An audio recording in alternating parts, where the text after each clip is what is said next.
Hello everyone! So a few years back I started my PC gaming and building journey with this keyboard that I bought for super cheap. Here's what I think about it today.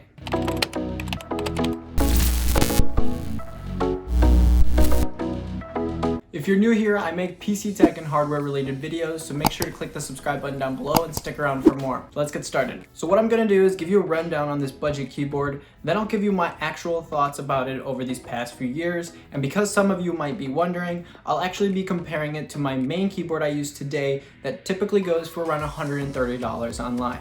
So $50 is a tight budget for most PC peripherals, especially a keyboard. So in my honest opinion, the first reason we should consider this is for exactly that. The price is practically unbeatable for what you're getting. The newest version of this keyboard is branded with their innovative Automu switches that are designed to resemble the popular cherry blue switches, which if you don't know are the keys that make the satisfying click on all those mechanical keyboards. It's also important to notice that this keyboard is 60% keyboard, which means it only has 81 keys.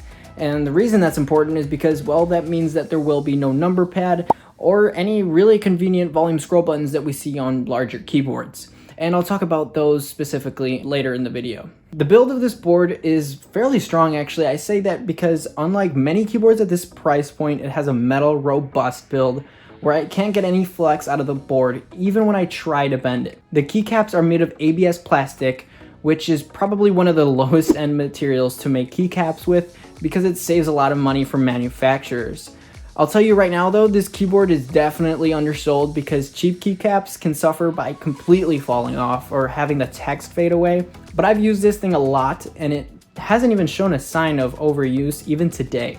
And for those worried about aesthetics of this keyboard, well, it comes in a gamer-y font, which I didn't find to be too disturbing, but that can depend on your liking. Along with that, it does come with 10 unique lighting modes that include different patterns and colors that definitely remind you that you're a gamer. So if you're still interested in this keyboard, you're probably wondering, okay, that's great and all, but how does this actually stack up when compared to other boards, or in my opinion? So here's what I think about the keyboard today, having used a much higher end keyboard in comparison. As I mentioned earlier, the volume functions on this keyboard are rather inconvenient. In order to change the RGB lights or apply the mute or volume changes, you have to go through a certain shortcut of holding the function button and pressing the designated function key. This all comes in the manual of the keyboard, by the way.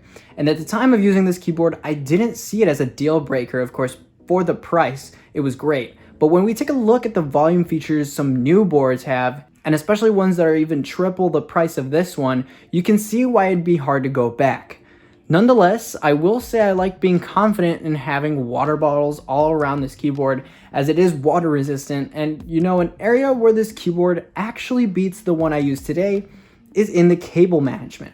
These are both USB boards, which means you can plug and play as soon as you open up the box. And the difference is that this budget keyboard has a cable rerouting feature in order to cater to whatever setup you actually prefer. I found this feature to be super useful actually, and used it 100% of the time. Some might be able to find this board limiting in the lighting or the ergonomic volume or function keys, but from the time I use this keyboard, I think it's necessary to point out the sound from all other factors. For many, I can say it can be loud and even obnoxious, but I can't decide that for you, so I'll give you a sound test.